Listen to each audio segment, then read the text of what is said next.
There's a baby formula shortage that has finally captured the attention of the media, although I would say, Ryan, by the time it did catch the attention of the media, it was much too late. There's a lot to talk about here. We can talk about sort of the bottlenecks that exist just in our supply chains and in our regulatory spheres. But I want to start off by asking, do you think the fact that this baby formula exists and is part of this ongoing supply chain crisis that stems from so many global issues that have sprung up over the past couple of years, whether it's the pandemic, what's happening in Eastern Europe, inflation. I mean, there's just so much going on here. But do you think the lack of attention on this reflected a media blind spot for the last, I don't know, couple of months?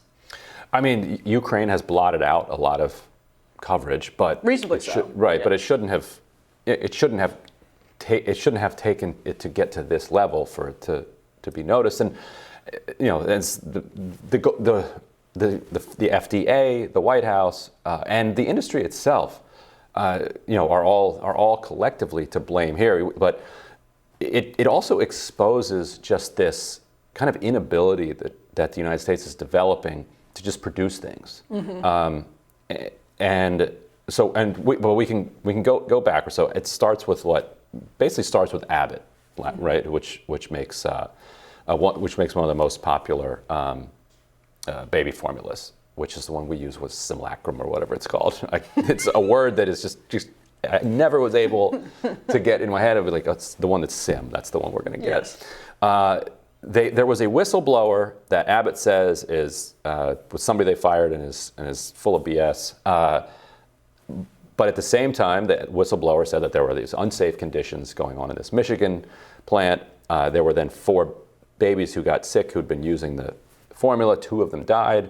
FDA says that there's enough reason to think that it may have come from here. Abbott says it didn't come from there. So then basically just like everything gets recalled and shut down. Right. And safety is obviously important. You do not want these bacteria-riddled formula going into a newborn. Right.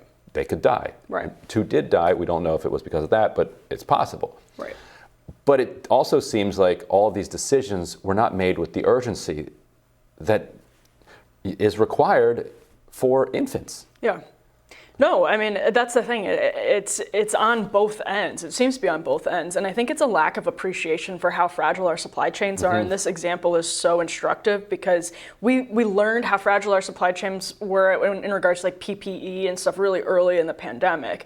But when inflation hit and there were shipping bottlenecks just over the course of the last year, there are all of these random products people are suddenly realizing are inaccessible, or their prices are really high because of oligopolies or because of supply chain bottlenecks, whatever it is. Suddenly we realize when things get, what's a good word for it? It's almost like an ecosystem, or it is like an ecosystem where you have a ripple effect. So when one thing goes wrong over here, it's going to create a problem that you are not even anticipating down the road. Right. And it might happen immediately, it might happen in 6 months, but it's going to happen. And we've developed these global supply chains that have benefited major multinational corporations really well. And our government has been in bed with those corporations through cronyist systems of regulation, whether it's at the FDA or anywhere else. And this just is it's such a complete wake-up call as to how mismanaged that system is. We take for granted under normal circumstances how easy it is to get things like baby formula, and then we realize this is a life or death situation and it's dependent on our government and the multinational corporate system. And we've also set up a system where we have made it more profitable for the executives of these companies to basically skim the money than to reinvest it back into their business through these stock buybacks. And so Abbott did some gigantic, massive stock buyback with their profits, which boosts the share price of the stocks. The executives are mostly paid in stock options. And what are you going to do as a consumer? You say, I'm not buying anything from Abbott anymore because of the stock buybacks. Right. They're like, it's free. It's a decision that these executives can make that is basically free to them, and it's free money that comes into them. The stock rises, and then they walk away with that money. The Randian market power ideal does not apply. That is not going to check the executives from their buybacks at Abbott. Right, because self-interest says, okay, if I can do this and get $1 million, Now, if I can do this and not get $1 million, I'm going to do this. Yeah. They're cushioned from, and this applies to many, many companies. It's not just them, and this is a huge problem with tech in particular, but they're cushioned from the blowback of market power because, I mean, for just a lot of reasons, consumers have been disempowered, again, through the relationship between big business and big government, which does disempower consumers in a way that even if you are sort of an anti-big government, conservative libertarian, should make you blanch. I mean, it's completely antithetical to how the system's supposed to run, even if you're a capitalist. Yeah. And it still shouldn't take weeks or months to get the plant back up and moving. Like, get in there, clean the thing, and get it moving. Right. Right. Like, we don't have time for, these babies don't have time for you to take months to just sit around and figure out how to get this done, because now you're getting into a psychological situation where you're seeing this huge increase in demand. One company cited an 18% increase in demand for formula. And that's not because there's 18% more babies drinking 18% more formula. In fact, there's thirsty babies. It's been a slight glut. There's been a slight downturn in the number of births over the last couple of years. People expected a COVID baby boom. We didn't get it. We got the opposite. But what I suspect, and I bet research later will show, is that people are hoarding. Because absolutely. If the question is whether or not your infant is going to be able to eat in a month, and you see like there's only 2 left, 100%. Most people are going to walk out with those 2. 100%. So then the next person comes and gets done, and so it feeds it. So now you're in this psychological situation where you need actually a lot more supply than there actually is demand. Right. And so they're saying it could take 4 to 6 weeks to get the supply back on. It's going to be a long 4 to 6 weeks. It's nail biting for parents who, by the way, I mean, there are some children you can make formula in particular ways, but there's some children who actually need particular formula that comes through the supply chain. And so, yes, that's going to be extremely stressful and nail biting for parents who are already dealing with inflation, with the stresses of the last 2 years in general. If you're a parent, I mean, gosh, I can't imagine what the last 2 years have been like for parents, especially parents in financially precarious situations. And the last thing I'll say, I think this is kind of an interesting opening for a conversation too. It's, Kim tweeted last night, Democrats have let Republicans own this baby shortage, this baby formula shortage, and we could probably put that up, but I'm paraphrasing her, and it's like, that's how bad Democrats are. Yes, absolutely. There's no question about it. The Democratic Party, I think Katie Porter was talking about this week too. Like, the Democratic Party's blind spots are sort of the blind spots Republicans used to have almost shifted to Democrats, because Republicans, for political reasons, are now sort of reaching out to working Americans and trying to at least get their ear into those conversations. And I think it's having some effect, at least on the fact that like Republicans were on top of this before Democrats were. And I think the last thing I'd say would be this should put some focus on milk banks. I mean, that's by no means like a solution to this immediate crisis, but so there are milk banks around the country where people can donate breast milk. Yeah. And they're just massively under-resourced. Yet there are so many babies in NICUs and also beyond that would be so much better off if they're drinking breast milk rather than formula.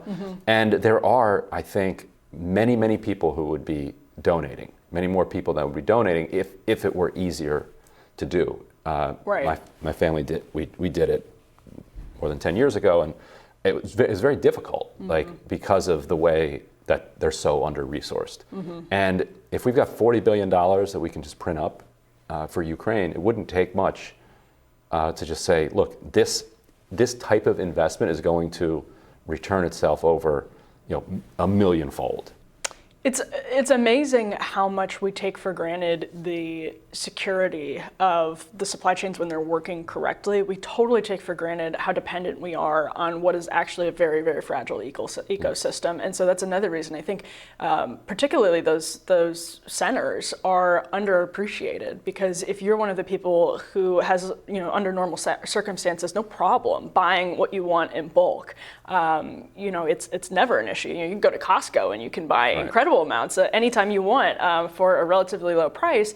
And in a situation like this, when that's gone, I mean, it does shed light on how fragile this is for people always in particular circumstances, or how difficult it is for people in particular circumstances. But I think it has been an interesting illustration and lesson in how out of touch a lot of people who talk about politics and actually make our policy are on certain issues. And it took people who have babies in the media and in politics to really start talking about this, hearing from moms or being mothers themselves. And imagine if it happened on this issue, imagine what happens on other issues where they have really no skin in the game at all. Yeah. No, it's utterly terrifying. And I'm just personally glad that we're beyond the formula phase. This just sounds horrifying.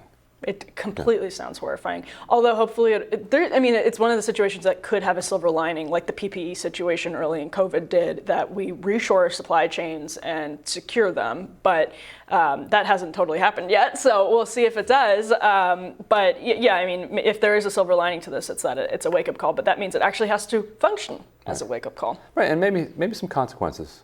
Like, how about some negligence? How about some actual consequences for people who do this? Yeah, just how about that? It's all anyone's asking for. Investigate these companies, and all of a sudden you change the balance then between how valuable it is to you to skim that money off the top versus reinvesting. 'Cause you gotta change that formula, otherwise people are just going to keep walking away with the money. I'm all for that. Although not optimistic it'll happen. No.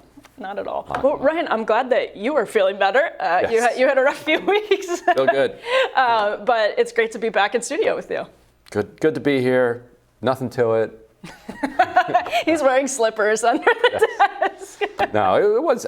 My COVID wasn't too bad. It was like a couple afternoons. I needed a nap, so I'm grateful it wasn't a lot worse. It's because it's still hitting a lot of people. It's still hitting some people really hard. Yeah, and it's hard to predict how it hits you, but it's a weird virus, almost like it came from a lab. Yeah, it really makes you wonder. It seems sort of like somebody made it. Well, on that note, don't forget to like, share, and subscribe so you never miss any Rising Fridays content. And for those of you who like to listen while on the go, we're also available anywhere you listen to podcasts. And by the way, we've gotten your feedback that we should read tweets because a lot of you listen to it. And if we just reference a tweet that's on the screen, you're not going to know what the tweet says. So thank you for that feedback. We will now be sure to read those tweets or documents that we put up on the screen going forward. It is great to know, though, that people are taking us with them on their commutes. No. We promise to do better. Yes, we do. We promise. Or we will suffer consequences. Yes, we will. Unlike the Abbott executive. Investigate and prosecute. Yes. Got it. All right. See you next Friday. Have a good weekend, everyone.